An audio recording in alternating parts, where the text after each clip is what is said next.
Hi, good morning. It's Tuesday.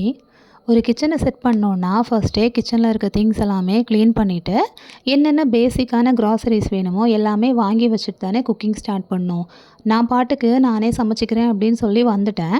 நேற்றுக்கு night நாளைக்கு morning வந்துட்டு பருப்பு குழம்பு வச்சு கோவக்காய் ஃப்ரை பண்ணணும் அப்படின்னு யோசிச்சுட்டே படுத்திருந்தேன். காலையில் கிச்சன் வரும்போது தான் எனக்கு ஞாபகம் வருது, நம்ம கிச்சனில் பருப்பு அந்த மாதிரி எந்த ஐட்டம்ஸுமே நான் வாங்கி வைக்கல.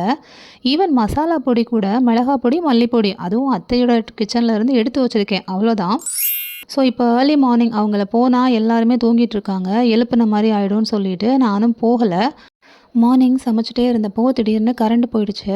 எனக்கு காலையில் சமைச்சிட்டே இருக்கிறப்போ கரண்ட் போயிடுச்சுன்னா ஒரு மாதிரி டென்ஷன் ஆகிடும். ஆனால் இன்றைக்கி சீக்கிரம் வந்துடுச்சு. ஸோ அவளுக்கும் மஸ்க் மெலன் தான் இன்றைக்கி ஜூஸ் போட்டிருந்தேன். அவளுக்கும் ஜூஸ் எல்லாம் போட்டு பிள்ளையை கொண்டு போய் பஸ்ஸில் ஏற்றி விட்டுட்டு வந்ததுக்கு அப்புறமா தான் ஒரு காஃபி போட்டு குடிச்சிட்டு, சண்டே சிக்கன் கொஞ்சம் மேரினேட் பண்ணி வச்சுருந்தேன்ல, ஸோ அது ஒன் டே ஆகிடுச்சுங்கிறதுனால பிள்ளைக்கு கொடுக்கல. பட் அவள் பார்த்தா அடம் பிடிப்பாங்கிறதுனால அவள் போனதுக்கு அப்புறமா நான் ஃப்ரை பண்ணி காலேஜ் எடுத்துகிட்டு போயிட்டேன். நாங்கள் ஃப்ரெண்ட்ஸ் எல்லாம் சேர்ந்து சாப்பிட்றலாம் அப்படின்னு சொல்லிட்டு. ஆஸ் யூஷுவல் கொஞ்சம் க்ளீனிங் ஒர்க்ஸ் எல்லாமே முடிச்சுட்டு ஒரு 15 மினிட்ஸ் மாதிரி சும்மா தான் உட்காந்துருந்தேன். அதுக்கப்புறம் தான் ரெடியாக போனேன்.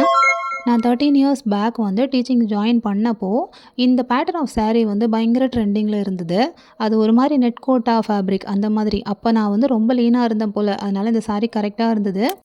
ஆனால் இப்போது அது எனக்கு ப்ளீட்ஸே வரல. ரொம்ப குட்டி குட்டியாக எடுத்தால் கூட ஒரு 4 ப்ளீட் அந்த மாதிரி தான் வந்திருந்தது. பட் அழகாக இருந்தது.